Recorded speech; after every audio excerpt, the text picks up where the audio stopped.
Tell us about this manipulation from management. A lot of, especially Ghanaian coaches, have been complaining when you are put at the national team. It has been there for long. Okay.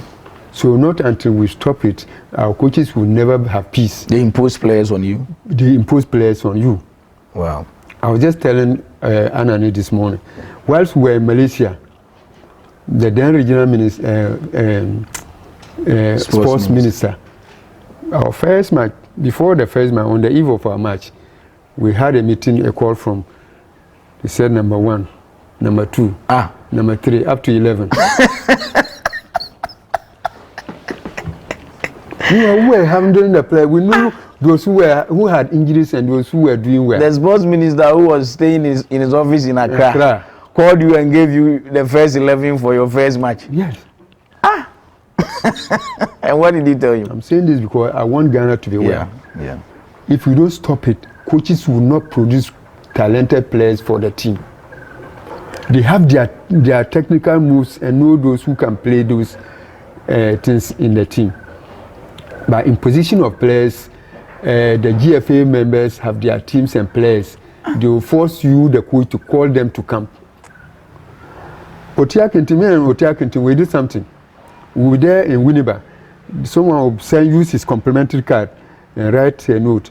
Please allow this boy into your camp. You turn and you see the credentials on the complimentary card. You can't do anything with it. You have to call him.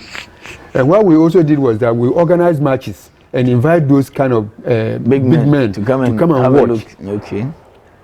Then hey, supporters say, who brought this boy into the team? The boys they have imposed on us, no. They will start exposing them. We'll put them in matches and invite them to come. It was strategic. Later, when we are eliminating them, they will see that yes, we are doing that on merit. So not until our big men will stop this thing, that our Ghana football will never advance. We impose players on coaches. The coaches don't have say, and because they are giving jobs, the salaries they are paying them, they fear to talk. Do you think it happens at the Black Stars level too? Yes. Wow. Yes. If you can remember, I don't know about them, you were abreast with football. Otofista's time and then Senegal 92. There was one coach, Bukazias, yes. He locked the GFA big man outside the dressing room when he was going into the dressing room during recess. Yeah. You have only some few minutes to change the game of your team, and the big men were rushing to the dressing room. So what time will he use? Dosena. Not Dosena. There was one this bully guy. Okay, Bukazi's too was a tough guy. Yeah. And the next time it was on headlines that coach locked GFA outside the dressing room. So it started you have some few minutes to change the strategy of your team and to put in confidence in your team. And they're coming to. So what time would they speak, and then the coach would analyze his team? So he locked them out, and it was a case. It means that all the black coaches face that problem. Kwesi Appiah, Otuado, who else? But they fear to speak. Oh. They will impose players on you. Sometimes you invite those kind of players and later you can't use them to win matches. Why do you think they are afraid to speak? I think because their bread is buttered from them. I remember in our days in the national team, a big man was able to tell us that if players can be on the bench, why can't my son be on the bench too? Was he a sports minister? No, he was just a big man, one of those who were writing notes with their complimentary cards. And coaches use the reserve bench to win matches. And he was thinking that we are supposed to put in stupid players on the bench. If people can be on the bench, why can't we fix his son on the bench and carry him along? So these are the problems our coaches are facing. And they fear to speak. Today, DMI let the Ghanaians know that yes, coaches don't have total independence whilst in our national teams. And we are telling our big men, we have your teams, encourage the boys to do well, and they'll be invited willingly into the national teams without your imposition. So when you impose the players on the coaches, they get to a point that they cannot do substitution. Or you look at your bench and the way the game is going, those sitting there, they are chaff. So what did you tell the minister who made your first 11 for you in your first game in Malaysia? After that match, you call and blast you. Yes, sir, next time I won't do that. The next match, he did that for 3. When we were to play Ireland, he did it.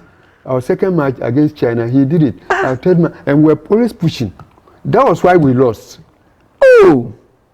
We were there, and then we got to quarterfinals. We beat Japan and got to semifinals.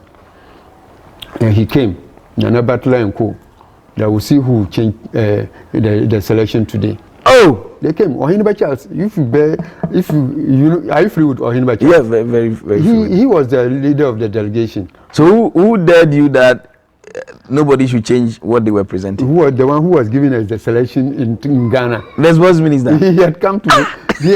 That man, Nana Butler was the GFA champ. You see, this guy, Akon. Richard Akon. Yeah, Richard Akon. Yes, he was a player. Yeah.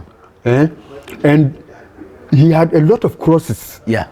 Anytime he gave 1, 2, 3 crosses and we don't get a goal, then we don't have luck. We can't score again. Yeah, he was a very good crosser of the ball. So the age they used for him at Starless was not the correct age. So in the under 20, he was always getting tired. Because we were thinking he was an under 20 guy. Yeah. You see it? So you want to use him, and the age will not allow him to play. Okay. So we realized it, and we designed a strategy for him. Okay. So the time we use him to get our goals, we use him for those number of minutes. Okay. And then Audu Isaka had a problem with his thigh. Okay. He couldn't also play for 90 minutes. Okay. So we designed each half for the two of them. Akon will come with his old age and play and get us the crosses. Then later on, when we remove him, we bring in the swifter guy, Audu Isaka, slippery. Yeah. When the defenders are tired and he comes in, he makes his way and we get our goals. So this was a strategy we were using, and this big man didn't understand. Nana Butler didn't understand why we were only substituting Akon. Because he's from Dwarfs. Yes. Hey. And then Stephen Appiah also had his knee. Okay. And the minister didn't understand why we were also not using Stephen Appiah.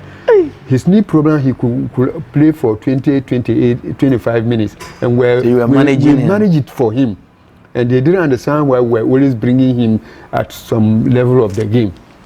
Oh, Ghana. So we had made Ohinba Charles to understand this as the management head of the management team. And he liked the design we have made for the team. And we're getting our goals. When Audu Isaka comes in and he dribbles 1, 2, and we don't get a goal, then we won't get a goal again. That was it. According to when he crosses this number of times and we don't get a goal, we won't get it again. So this was the strategy of the team. And they thought we're intentionally doing away with his selection.